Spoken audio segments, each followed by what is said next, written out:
আল্লামা সানাউল্লাহ পানিপথী রহমাতুল্লাহি আলাইহি একটা কিতাবের মধ্যে লিখছে, ভারতবর্ষে এক গামছা বিক্রেতা ছিল, বাজারের মধ্যে গেছে গামছা বিক্রি করার জন্য। কি বিক্রি জোরে বলেন?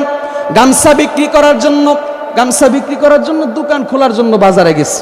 বাজারে যাইয়া দেখে কে যেন ডাকতেছে, একটা বাক্য বলে। কি বলে? কোই হ্যাঁ, कोई आदमी है मेरे पास एक किताब है, जो किताब में मौला का बात है, मौला का कलाम है। अल्लाह আকবার জোরে বলে। কোন ব্যক্তি আসনি, আমার কাছে একটা কিতাব আছে, যেই কিতাবের মধ্যে আমার আল্লাহর কথা আছে, আমার আল্লাহর কথা আছে। সুবহানাল্লাহ জোরে বলে। গামছা বিক্রেতা শুই না দৌড়ায় গেছে ওই বিক্রেতার কাছে, যায় বলে, ভাই কি এমন জিনিস যেটার মধ্যে আল্লাহর কথা আছে? বলে, এই হলো সেই গ্রন্থ, তামাম দুনিয়ার সেরা এবং শ্রেষ্ঠ গ্রন্থ, যেই কিতাব আমার দয়া স্বয়ং আমার আল্লাহ নাজিল করছে, এবং এই কিতাবের মধ্যে আমার আল্লাহর কথা আছে। বলে, এই কিতাবটা আমাকে দাও, আমারই তো দরকার, আমি তো এটাই খুঁজতেছি। কিন্তু লোকটা কোরআন পড়তে জানতো না, কোরআনকে মহব্বত করতো অনেক। ওই কোরআন বিক্রি করনেওয়ালা লোকটা বলতেছে, ভাই আমি তো দেওয়ার জন্যই আসছি, কিন্তু বিনিময় ছাড়া দিব না। কি বিনিময় চাও? বলে 3 টাকা। লোকটার কাছে আছে 2 টাকা। কয় টাকা শর্ট বাজান? 1 টাকা শর্ট। এখন তো 1 টাকা নাই, এখন 1 টাকা কি করবে? দৌড়ায় গেছে বাড়িতে। বাড়ির মধ্যে যাইয়া সুকেশ ড্রয়ার টয়ার খুইলা একটা নতুন জামা ছিল, যেই জামাটা একটাই জামা, তার বাড়ির মধ্যে শুধু একটা কন্যা সন্তান ছিল, সবাই মারা গেছে। ওই ব্যক্তিটা ওই কোনো জায়গায় যদি অনুষ্ঠানে যাইতো বা বেড়াইতে যাইতো, ওই জামাটা পরিধান করিয়া যাইতো। ওই জামাটা ঘর থেকে বাহির করিয়া আইনা তারপর সে বাজারে নিয়ে গেল। লোকজনদেরকে ডাক দিয়া বলতেছে, কেউ কি আমার এই জামাটা কিনবা? বলে, কয় টাকা? কয় 1 টাকা। কয়, এত সুন্দর জামা তুমি 1 টাকা বিক্রি করে দিবা? কয়, আমার 1 টাকা দরকার, আমি 1 টাকায় বিক্রি করব। এই ফাঁক দিয়ে আরেক ব্যক্তি এসে বসতেছে, ভাই তোমার একটা মাত্র জামা, পরবর্তী সময়ে তুমি যদি বেড়াইতে যাও, কোন অনুষ্ঠান মধ্যে যাও রে, তাহলে তুমি কি পরিধান করিয়া যাইবা? তখন ওই ব্যক্তিটা ডাক দিয়া বলে, আমি কি পরে যাইব, কিভাবে যাব, সেটা আমার ব্যাপার, তোমার না। তোমরা কিনবা নাকি সেটা বলো। বলে, হ্যাঁ কিনবো। তাহলে 1 টাকা দাও, আমার জামা নিয়ে নাও। 1 টাকা দিয়া গামছা বিক্রেতা তার জামাটা বিক্রি করে দিল।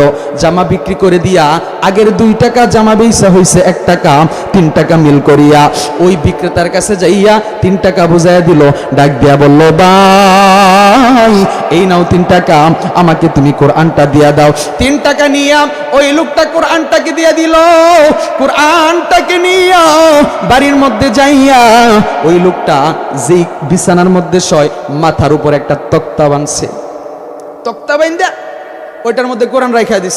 রাত্রিবেলা এশার পর যখন শুইতে যাবে, এশার নামাজ টামাজ পড়িয়া খাবার দাবার শেষ করে যখন শোয়ার জন্য যাবে, সুন্দরভাবে অজু বানাইয়া ওই লোকটা বিছানার উপরে বসিয়া ঘুমায় না, তক্তার উপর থেকে মাথার উপর থেকে কোরআনটাকে নামাইয়া কোরআনটা মেলায়, পৃষ্ঠা উল্টায়, লাইনে লাইনে আঙ্গুল ঘুরায়। কোরআন তো সে পড়তে জানে না, ওই যে লোক যেটা বলছিল ওই শব্দ বারবার বলে, আর লাইনে লাইনে আঙ্গুল ঘুরায়, আর চোখ বেয়ে বেয়ে পানি পড়ে, আর শুধু বলে, এ মাওলা কা বাত হ্যায়, এ মাওলা কা কালাম হ্যায়, এ মাওলা কা বাত হ্যায়।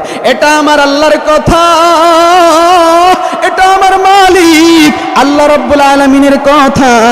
লাইনে লাইনে আঙ্গুল ঘোরায়, আর ওই লোকটা কান্নাকাটি করে, চোখ বেয়ে বেয়ে পানি পড়ে। হঠাৎ করে একদিন গ্রামবাসী শুনতে পায় তার বাড়ির ভিতরে কান্নার আওয়াজ। দৌড় দিয়ে আসছে, আয়েশা জিজ্ঞাসা করে, ব্যাপার কি? তোমার ঘরের মধ্যে কান্নার আওয়াজ কেন রে? ওই লোকটার মেয়ে একটা ছিল, মেয়েটা ঘরের ভিতর থেকে ডাক দিয়া বলে, বাজান রে, আমার বাবা রাত্রিবেলা ঘুমের ঘরে মারা গেছে। সুবহানাল্লাহ, আমার বাবা রাত্রিবেলা ঘুমের ঘরের মধ্যে মারা গেছে। গ্রামবাসী সবাইকে ডাক দিল, ডাক দিয়া বলল, রে লোকটা তো মারা গেছে, ভালো আল্লাহওয়ালা লোক ছিল, ভালো মানুষ ছিল, এই লোকটাকে তাড়াতাড়ি দাফন কাফন করাতে হবে রে। কিন্তু ওই লোকটাকে যে দাফন কাফন করাবি, গোসল দিবি, জানাজা পড়াবে, এই জানাজা পড়ানোর মতো, দাফন কাফন করানোর মতো, কবরে নিয়া মাটি দেওয়ার মতো যোগ্যতা সম্পন্ন একটা আল্লাহর বান্দা ওই সমাজে নাই। আর এখন তো আলহামদুলিল্লাহ, আল্লাহ তাআলার শুকর, গ্রামে গঞ্জে মহল্লায় ওয়ার্ডে ওয়ার্ডে এখন আলেম আর হাফেজের অভাব নাই। সুবহানাল্লাহ জোরে বলেন। এই যে একটা মাদ্রাসা আমার কলিজার টুকরা ভাই বন্ধু জসিমউদ্দিন হুজাইফা ভাই, এই যে একটা তার মাধ্যমে আপনাদেরকে নিয়ে এই যে একটা প্রতিষ্ঠান চালাচ্ছে, এই প্রতিষ্ঠানটা আপনাদের সমাজের জন্য নিয়ামত কিনা জুড়ে বলেন। এই প্রতিষ্ঠান যতদিন থাকবে, এই প্রতিষ্ঠান থেকে যারা হাফেজ আলেম হবে, যদি আপনি মারাও যান, যদি আপনি সহযোগিতা করে থাকেন, অন্তর থেকে মহাব্বত করে থাকেন, কিয়ামত পর্যন্ত এই মহাব্বতের খাতিরে আপনার আমার আমল নামায় কবরের মধ্যে আল্লাহ তাআলা সাদকায়ে জারিয়ার নেক আমলের সব পাঠিয়ে দেবে। এখানে বসিয়া ওলামায়ে কেরাম তেলাওয়াত করবে, ছাত্ররা কোরআনের তেলাওয়াত করবে, এই তেলাওয়াতের সব আল্লাহ তাআলা আপনার কবরের ভিতরেও পাঠিয়ে দিবে। সুবহানাল্লাহ জোরে বলেন। প্যারে হাজি আল্লাহর বান্দারা, আল্লাহ তাআলা যেন আমাদের সকলকে কবুল করে, সবাই বলে আমিন। প্যারে হাজি আল্লাহর বান্দারা, হঠাৎ করে ওই লোকজন রাস্তার কিনারার মধ্যে দাঁড়াইছে, তাকাইয়া দেখি একটা ব্যক্তি সাইকেল দিকে আগে আসতেছে। আগায়া আসার পর গ্রামবাসী সবাই ডাক দিয়া বলে, ভাই একটু দাঁড়ান, আমরা একটু বিপদে পড়ছি গো, আমাদেরকে একটু উদ্ধার করেন। লোকটা ডাক দিয়া বললে, মহল্লাবাসী রে, কি বিপদে তুমি পড়লা, কি বিপদে তোমরা পড়লা? বলে, আমাদের গ্রামের মধ্যে একটা ভালো ব্যক্তি, আমরা জানা মতে খুব ভালো মানুষ, সে মারা গেছে, তাকে দাফন কাফন করানোর মতো কেউ নাই। আপনার মুখের মধ্যে তো দাঁড়িয়ে আছে, গায়ের মধ্যে তো সুন্নতি, একটু দাফন কাফন করাইয়া দিতেন, জানাজা পড়াইয়া দিতেন, অনেক উপকার হইতো। ওই লোকটা আসিয়া গোসল করাইয়া জানাজা পড়াইয়া দাফন কাফন করলো, লোকটা বিদায় হয়ে চলে গেল। অফিসের মধ্যে যখন ঢুকবে, প্রবেশপত্র কার্ড নাই। আবার ওই সমাজের মধ্যে আসছে, গ্রামবাসীদেরকে ডাক দিয়া বলে, এ গ্রামবাসী, আমি যখন দাফন কাফন করে গেলাম, যাওয়ার পর থেকে আমি তো আমার অফিসে ঢোকার জন্য প্রবেশপত্র কার্ড খুঁজে পাই না রে। গ্রামবাসী ডাক দিয়া বলে, যদি আপনার মনে হয় আপনি আপনার প্রবেশপত্র কার্ড ওই কবরের মধ্যে ফেলায় গেছেন গো, তাহলে আপনি কবরের মাটি সরাইয়া ওই কবর থেকে আপনার কার্ড নিয়ে আসেন। ওই লোকটা কবরের মাটি সরাইয়া কার্ড নেওয়ার জন্য যখন ভিতরে গেল, ভিতরে যাইতে দেরি, আল্লাহু আকবার বলে কবরের উপরে দাঁড়াইতে দেরি হয় নাই। গ্রামবাসী ডাক দিয়ে বলে, ব্যাপার কি, আপনি আল্লাহু আকবার বলে দাঁড়ায় গেলেন কেন? বলে, কি আমল করতো এটা আমারে বলো। বল, কি আমল করতো? আমরা তেমন কিছু জানতাম না। আগে বল, তার বাড়িতে একটা মেয়ে আছে, তার কাছে আপনারা যদি যান তাহলে উনার কাছে জানতে পারেন। বাড়িতে গেছে, যাইয়া তার মেয়েকে ডাক দিল, পর্দার আড়াল থেকে তার মেয়েকে বলতেছে, মা, তোমার বাবা কি এমন আমল করতো? মেয়ে ডাক দিয়া বলল, বাজান, আমার বাবা কি এমন আমল করতো আমি জানি না, আমি দেখিও নাই, তবে একটা মাত্র আমল আমি আমার বাবার মাঝে দেখছি। কি আমল?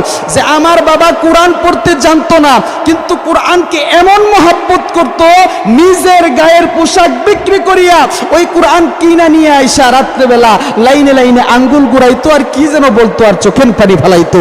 ওই লোকটা গ্রামবাসীদেরকে ডাক দিয়া বলে, এ গ্রামবাসী, আলা চাই না নাও, কি কারণে আমি আল্লাহু আকবার বলে কবর থেকে দাঁড়ায় গেছি? এই লোকটা কোরআনকে এত ভালোবাসতো রে, কোরআনকে এত মহব্বত করতো, নিজের জীবনের চাইতেও ভালোবাসতো।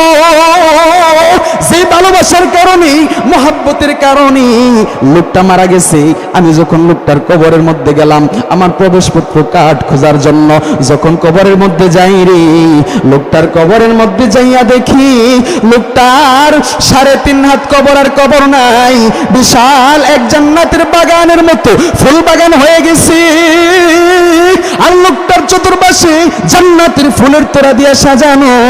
এত সুন্দর সুঘ্রাণ, এত সুন্দর সুঘ্রাণ, আমার জিন্দেগিতে এত সুন্দর সুঘ্রাণ আমি পাই নাই। কোরআনকে মহব্বত করার কারণে আমার দয়ার আল্লাহ ওই কবরটাকে জান্নাতের বাগান বানায় দিছে।